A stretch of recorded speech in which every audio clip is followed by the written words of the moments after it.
अगर आप यूएस का पीआर यानी कि ग्रीन कार्ड हासिल करना चाहते हैं, खासकर नौकरी, स्किल या फिर इन्वेस्टमेंट के जरिए, तो मई 2025 का जो वीजा बुलेटिन है वो आपके लिए बहुत इंपॉर्टेंट है।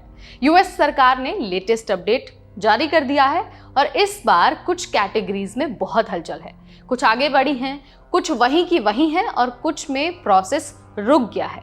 तो आज के इस वीडियो में हम आपको एम्प्लॉयमेंट बेस्ड ग्रीन कार्ड की सारी कैटेगरी, भारत के लिए डेट्स का जो हाल है और ये सब आपके केस पर कैसे असर डालने वाला है, उन सारी चीज़ों पर बात करेंगे बहुत आसान भाषा में। नमस्कार, मेरा नाम है नेहा उपाध्याय और आप देख रहे हैं एनबीटी टेक एड। तो सबसे पहले तो मैं आपको यही बता देती हूँ कि अगर आप इस पूरे प्रोसेस में नए हैं तो वीज़ा बुलेटिन के बारे में आपको पता होना चाहिए। ये बुलेटिन हर महीने अमेरिका का स्टेट डिपार्टमेंट जारी करता है। ये एक तरह की लाइन होती है, यानी कि ग्रीन कार्ड पाने की कतार। इसमें दो इंपॉर्टेंट डेट्स होती हैं। एक तो डेट ऑफ फाइलिंग, इसका मतलब है कि आप कब अपना एप्लीकेशन जमा कर सकते हैं, और जो दूसरी डेट होती है वो होती है फाइनल एक्शन डेट। इसका मतलब है कि आपकी फाइल कब प्रोसेस होकर आपको ग्रीन कार्ड मिल जाएगा। अगर आपकी प्रायोरिटी डेट इन तारीखों से पहले की है तो समझिए आपका नंबर अब बस आने ही वाला है। आप ग्रीन कार्ड के लाइन में सबसे पहले खड़े हैं। अगर हम ईबी की बात करते हैं, यानी कि एम्प्लॉयमेंट बेस्ड ग्रीन कार्ड उन लोगों को मिलता है जो अमेरिका में जॉब या फिर बिजनेस के आधार पर परमानेंट रेजिडेंसी चाहते हैं। इसमें भी 5 कैटेगरीज होती हैं: EB1, EB2, EB3, EB4, EB5। EB5 high skilled लोगों के लिए होता है, जैसे कि साइंटिस्ट और इंटरनेशनल मैनेजर्स। EB2 की अगर हम बात करते हैं तो ये उन लोगों के लिए होता है जिनके पास एडवांस डिग्री है या फिर जिनका काम नेशनल इंटरेस्ट में है। EB3 स्किल्ड वर्कर्स और प्रोफेशनल्स की लिस्ट होती है और भारत के ज़्यादातर लोग EB3 कैटेगरी में ही आते हैं। EB4 की अगर हम बात करते हैं तो स्पेशल इमिग्रेंट्स, जैसे कि धार्मिक कार्यकर्ता या फिर जो लोग अमेरिकी सेना से जुड़े होते हैं, वो EB4 कैटेगरी में आते हैं। EB5 जो कैटेगरी है वो उन लोगों के लिए है जो यूएस में इन्वेस्ट करते हैं, खासकर हाई अनएम्प्लॉयमेंट या फिर रूरल एरिया में। अब बात कर लेते हैं मई 2025 के अपडेट की, वो भी एक एक करके। तो सबसे पहले हम EB1 की बात करेंगे। तो देखिए, इस बार EB1 की तारीख में कोई बड़ा बदलाव नहीं हुआ है। फाइनल एक्शन डेट अभी भी 15 फरवरी 2022 है, यानी कि अगर आपकी प्रायोरिटी डेट इससे पहले की है तो आप ग्रीन कार्ड के लिए तैयार हो सकते हैं।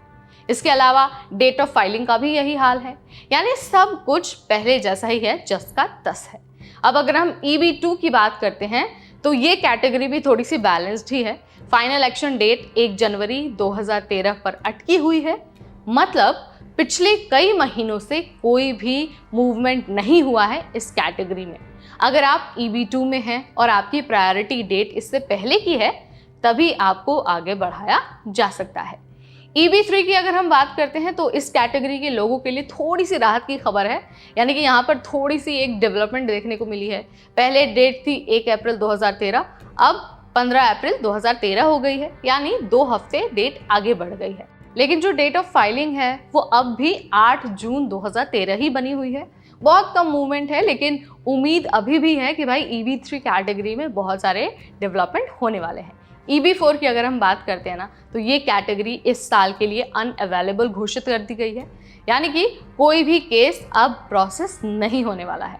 फाइनल एक्शन डेट ही नहीं है, सिर्फ डेट ऑफ फाइलिंग है, वो भी 1 फरवरी 2021। जो लोग धार्मिक वर्क या फिर मिलिट्री वर्क के जरिए आए थे उन्हें थोड़ा सा इंतज़ार करना पड़ सकता है। इसके बाद अगर हम सबसे लास्ट कैटेगरी की बात करते हैं, यानी कि EB5 कैटेगरी की, तो देखिए इस कैटेगरी में जो लोग हैं जो इस कैटेगरी के जरिए ग्रीन कार्ड के लिए अप्लाई करने की सोच रहे थे, उन्हें थोड़ा सा शॉक लग सकता है, क्योंकि जो तारीख है वो 6 महीने पीछे चली गई है। फाइनल एक्शन डेट अब 1 मई 2019 हो गई है। इसके अलावा जो डेट ऑफ फाइलिंग है वो अभी भी 1 अप्रैल 2022 ही है।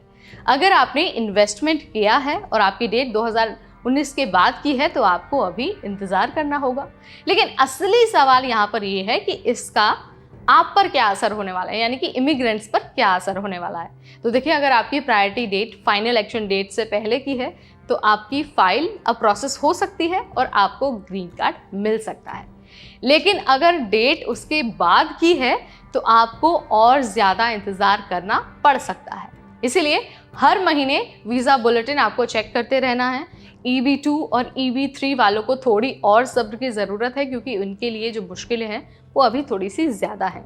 इसके अलावा EB1 में कुछ लोग अब इंटरव्यू कॉल्स देख सकते हैं। यानी कि कुल मिलाकर अगर मैं आपको एक कंक्लूजन दूँ वीज़ा बुलेटिन का 2025 मई का, तो देखिए जो EB1 कैटेगरी है वो तो इंतज़ार कर सकते हैं कॉल्स का, लेकिन जो EB2 और EB3 कैटेगरीज है, और आपको मैंने पहले ही बताया था EB3 कैटेगरी में ज़्यादातर भारतीय हैं, यानी कि भारतीयों की जो कैटेगरी है ना वो ज़्यादातर EB3 ही है।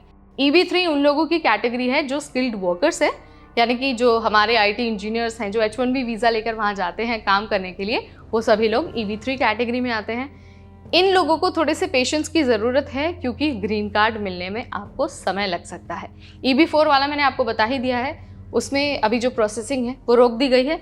EB5 वालों को भी थोड़ा सा इंतज़ार करना पड़ सकता है, लेकिन EB1 कैटेगरी वाले लोग जो हाईली स्किल्ड हैं, जो साइंटिस्ट हैं, उन लोगों को ग्रीन कार्ड के लिए कॉल्स आ सकते हैं। तो यहाँ पर मैंने आपको पूरा का पूरा अपडेट दे दिया है। हालांकि भारतीयों के लिए थोड़ी सी बुरी खबर है, थोड़ी सी शॉकिंग खबर है, लेकिन अगले महीने फिर से वीज़ा बुलेटिन आएगा, आप उस पर नज़र बनाए रखिए और चेक करते रहिए कि आपके ग्रीन कार्ड का अपडेट क्या है। अगर आपको अपडेट चाहिए, आप वीज़ा बुलेटिन नहीं चेक कर पा रहे हैं, तो आप हमारे चैनल से जुड़े रह सकते हैं। चैनल को आप सब्सक्राइब कर दीजिए, क्योंकि हर एक अपडेट हम आपके लिए लाते हैं सिर्फ और सिर्फ NBT टेक एड पर।